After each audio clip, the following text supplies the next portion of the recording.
எல்லாருக்கும் வணக்கங்க. இன்றைக்கி வந்து Punjab kings vs Chennai super Kings ஆடுறாங்க. சென்னை சூப்பர் கிங்ஸ் வந்து ஆல்ரெடி டோர்னமெண்ட்டை விட்டு வெளியில். இந்த மாதிரி எந்த மேட்ச் ஜெயித்தாலும் அவங்க தோற்றாலும் ஒன்றும் கவலை இல்லை, ஜாலியாக ஆடலாம் கிரிக்கெட்டை. அவங்க வந்து நெக்ஸ்ட் இயருக்கு வந்து தான் டீமை வந்து செட் பண்ணுவேன்ட்டாங்க.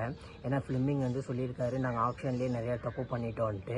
அதெல்லாம் முடிஞ்சு போச்சு. இந்த மட்டும் எல்லா மேட்சும் தோற்றாச்சு. இந்த மட்டும் ஜெயிக்கிற மேட்சும் வந்து ஒன்றும் பண்ண முடியாது. சென்னை சூப்பர் கிங்ஸால் பிளே ஆஃப்க்கு குவாலிஃபைட் ஆக முடியாது. மகேந்திர சிங் தோனி என்ன சொல்லியிருந்தாருன்னா, நாங்கள் வந்து ஒரு மேட்ச் தோத்துட்டோம்னா அடுத்த மேட்ச் வந்து நாங்கள் நெக்ஸ்ட் இயருக்கு வந்து க்ரூம் பண்ண ஆரம்பிச்சிருவோம் அப்படின்னாரு. அவரும் அதே தான் சொல்கிறாரு. கண்டிப்பாக நெக்ஸ்ட் மேட்ச்லேருந்து இன்னையிலேருந்து நெக்ஸ்ட் இயருக்கு வந்து அவங்க க்ரூம் பண்ண ஆரம்பிச்சிருவாங்க சென்னை சூப்பர் கிங்ஸை. சென்னை சூப்பர் கிங்ஸில் பார்த்தீங்கன்னா இப்போதைக்கு சூப்பராக விளாட்றது வந்து ஆயுஷ் மாத்ரே, அப்புறம் வந்து டேவிட் பில்ஸு, அவங்களாம் சூப்பராக ஆடிட்டு வந்துக்கிட்டு இருக்காங்க. சென்னை சூப்பர் கிங்ஸில் எப்படியும் ஒரு 7லேருந்து 8 பேரை வந்து அமுச்சிருவாங்க. ஏன்னா டீமில் வந்து சரியாக அவங்க வந்து பெர்ஃபார்ம் பண்ணலை. தயவு செய்து அந்த சாம் கரனா நான் இன்றைக்கி விளையாட வச்சிடாதீங்க.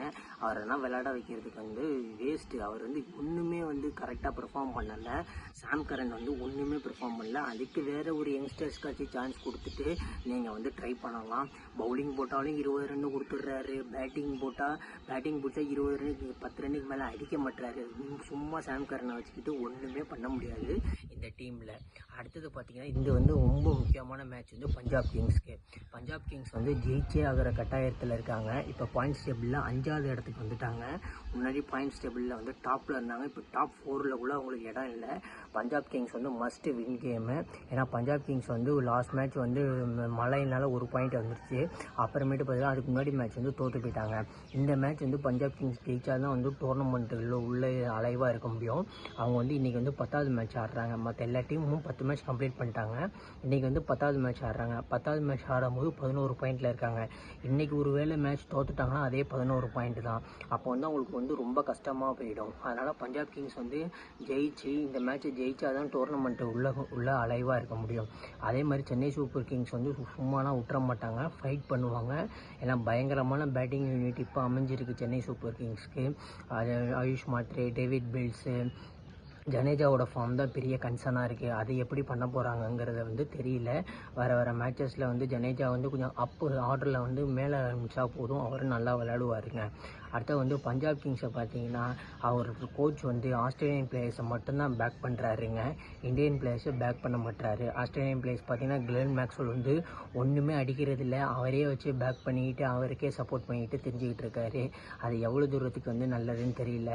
மேக்ஸ்வெல்லே சப்போர்ட் பண்ணிக்கிட்டு வதேரா சூப்பராக ஆடுறாரு இந்தியன் பிளேயரு. அவருக்கு ப்ரொமோஷன் அப்படி ஆர்டர் கொடுக்கலாம், அவருக்கு கொடுக்க மாட்டாரு. கொஞ்சம் ஆர்டர் முன்னாடி அனுப்பலாம், பேட்டிங்கில் நம்பர் 3 நம்பர் 4 அனுப்பலாம். அவர் வந்து மேக்ஸ்வெல்லே தான் சப்போர்ட் பண்ணிக்கிட்டு இருக்காரு. அது ஆக்சுவலாக வந்து ஆஸ்திரேலியன் டீம் தான். அது வந்து ஃபாரின் 4 ஃபாரின் பிளேயருமே ஆஸ்திரேலியன் ஃபாரின் பிளேயர் தான் விளாட்றாங்க. ஏதோ மார்க்கோ ஆன்சன் மட்டும் சவுத் ஆஃப்ரிக்கான்னு ஒருத்தர் ஆடுறாரு. இல்லைன்னா அதையும் ஆஸ்திரேலியன் தான் ஆக்கிடுவார் ரிக்கி பாண்டிங்க. ரிக்கி பாண்டிக்கு வந்து இப்படி ஸ்ரேயஸ் ஐயரும் ரிக்கி பாண்டிக்கு சப்போர்ட் பண்ணுறது என்னன்னு தெரியல. அது எப்படியோ அவங்க டீம் மேனேஜ்மெண்ட்டு. ஆனால் ஸ்பின்னர் வந்து சூப்பராக வச்சுருக்காரு. வீரேந்திர சாகல் வந்து சென்னை விக்கெட்டுக்கு வந்து சூப்பராக இருக்கும். அர்பித் பார் அவரும் சூப்பராக பவுலிங் போடுவார், லெஃப்ட் ஆர்ம் ஸ்பின்னர். அவரும் ஒரு த்ரெட்டனாக இருப்பார் சென்னை சூப்பர் கிங்ஸ்க்கு. ஓவராலாக பஞ்சாப் கிங்ஸ் வந்து இன்றைக்கி ஜெயிச்சா தான் டோர்னமெண்ட்டு உள்ள அலைவாக இருக்க முடியும். பஞ்சாப் கிங்ஸ்க்கு வந்து இது ரொம்ப ஒரு முக்கியமான மேட்ச்சு. முக்கியமான மேட்ச்சில் இருக்காங்க, முக்கியமான கட்டத்தில் இருக்காங்க அவங்க ஜெயிக்கணுங்கிறது.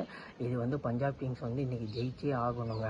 இன்னி வரையும் நம்ம சேனலில் வந்து சப்ஸ்கிரைப் பண்ணாதுங்க, சப்ஸ்கிரைப் பண்ணிடுங்க. இன்றைக்கி வந்து யார் மேட்ச் ஜெயிப்பா, Punjab kings vs Chennai super கிங்ஸில் யார் ஜெயிப்பாங்கிறது வந்து கமெண்ட் பாக்ஸில் கமெண்ட் பண்ணுங்கள்.